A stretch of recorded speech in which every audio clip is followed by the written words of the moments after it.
कुरान शरीफ की आयत है सूरह हुजरात की चैप्टर 49 वर्स 13, या अय्युहन नासु इन्ना खलकनाकुम ज़करन व उन्सा व जअलनाकुम शुअबन लिताअरफू इन्ना अक्रमकुम इंदल्लाहि अत्काकुम इन्नल्लाहा अलीमुन खबीर।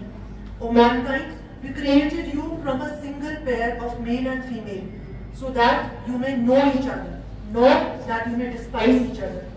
Verily, the most honored of you in the sight of Allah is He who is the most virtuous of you, and it is He who knows everything.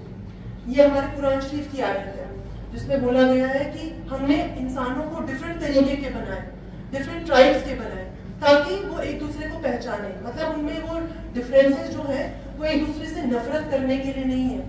आज दूसरे लैंग्वेज को हम नफरत करते हैं, दूसरे रीजन से हम नफरत करते हैं, दूसरी तरीके के इंसान को देख के हमें लगता है कि नहीं, ये हम जैसे नहीं।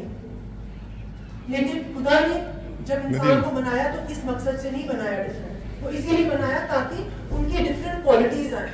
हर इंसान में कुछ खूबियां हैं, हर ट्राइब में, हर नेशन में कुछ खूबियां हैं। उनसे नफरत करने की बजाय हमें उनसे सीखना चाहिए। पंजाब में मैंने बहुत देर ड्यूटी की है, 4-5 साल में वहां रही, तो मुझे उनकी एक कहावत बहुत अच्छी लगती है। वो बोलते हैं सड़ ना रीस कर, मतलब जलन मत कर, सड़ ना रीस कर। मतलब अगर आपको कोई चीज अच्छी लगती है उससे जलो नहीं, सड़ो नहीं, बल्कि कॉपी करो उसको, उससे सीखो। तो मुझे लगता है आज हमारी सोसाइटी में ये चीज कहीं ना कहीं हम भूल रहे हैं। हम दूसरों को देख के जो जलन, हसद और इस तरीके की जो नेगेटिव क्वालिटीज आ गई हैं हमारे में, हमें लगता है हमारे पास होना चाहिए, दूसरे के पास नहीं होना चाहिए। तो जब तक हमारे अंदर ये क्वालिटीज चेंज नहीं होंगी, जब तक हमारे वैल्यूज चेंज नहीं होंगे, तब तक हम एडवांस कर ही नहीं सकते। और पीस के लिए सबसे इम्पोर्टेंट चीज यही है कि हम दूसरों से सीखें, दूसरे लोगों से सीखें।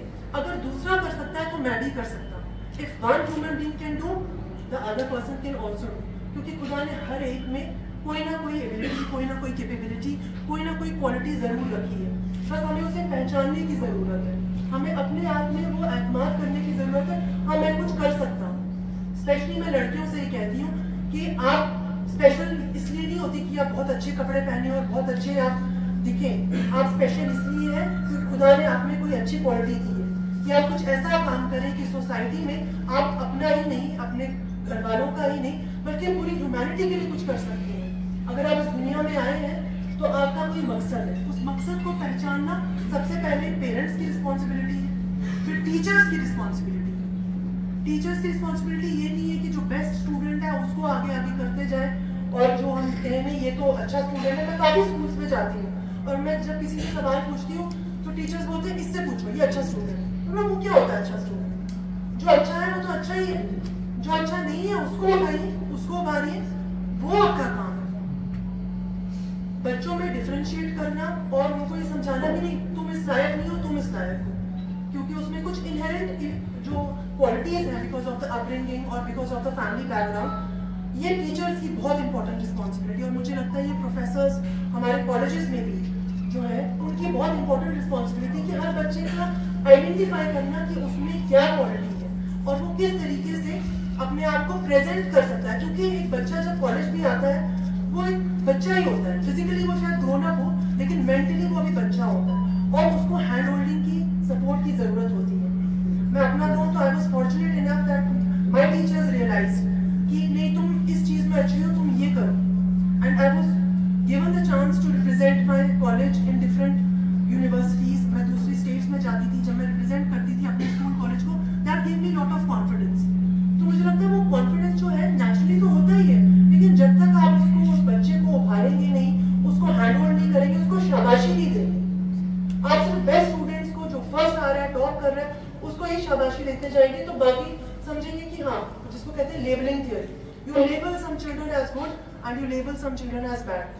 तो आज हमारे एजुकेशन सिस्टम में जो हम न्यू एजुकेशन पॉलिसी कह रहे हैं कि हमें बच्चों में ये कंपटीशन नहीं बल्कि कोऑपरेशन को जो है तरजीह देनी है।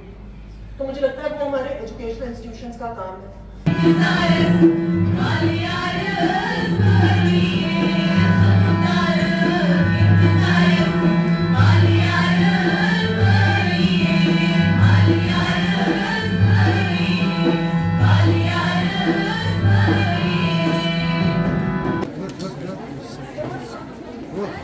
Government degree college women Baramulla ने ये 2 दिन का नेशनल कॉन्फ्रेंस पहली बार ऑर्गेनाइज़ किया है, जिसका टॉपिक है love, peace and harmony and brotherhood amongst all.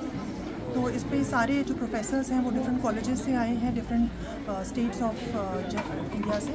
और इस पे जो मेरा कीनोट एड्रेस था, it was regarding how peace and brotherhood and harmony is important, and वो कैसे हमें जो है ऐसा एनवायरनमेंट क्रिएट करना चाहिए ताकि पीस रहे। इस पे मुझे लगता है कि सारे बच्चे जो हैं उनको भी इन्वॉल्व किया जाएगा। ये जो कॉन्फ्रेंस है उसमें डिफरेंट प्रोफेसर्स वगैरह अपने जो ख्यालात हैं वो पेश करेंगे, और उसके बाद उसको एक बुक फॉर्म में भी आगे लाया जाएगा। हमारी किसी भी तरह की डेवलपमेंट के लिए पीस एक प्री रिक्विजिट है, तब तक डेवलपमेंट प्रॉस्पेरिटी हो ही नहीं सकती जब तक पीस ना हो। वो पीस जो है वो हमें अपने घरों से पहले स्टार्ट करना है, अपनी सोसाइटीज़ में पहले रखना है, और अपने बच्चों को स्पेशली जो हमारे एडोलेसेंट्स बच्चे हैं, जो हमारे छोटे बच्चे हैं, उनको भी तरकीब देनी है कि इस जानिब वो सोचें। आज का जो मीडिया का दौर है, सोशल मीडिया का दौर है, उसमें बच्चे जो हैं वो काफ़ी डिफरेंट तरीके की एक्सपोजर्स उनको मिलते हैं, लेकिन ये समझना बहुत इम्पॉर्टेंट है कि किस तरीके से आपस में जो different religion, different regions, different languages के लोग हैं, उनमें हार्मनी कितनी इम्पॉर्टेंट है। और किसी भी इनोसेंट लाइफ को लेना एक गुनाह है, जो हमारे कुरान शरीफ में भी लिखा है, जो डिफरेंट रिलीजियस स्क्रिप्चर्स में लिखा है। इसी बारे में ये कॉन्फ्रेंस है, जिसमें मुझे लगता है ये पहली कॉन्फ्रेंस है, और इंशाल्लाह बाकी कॉलेजेस में भी बारामूला में ये हम करवाएंगे।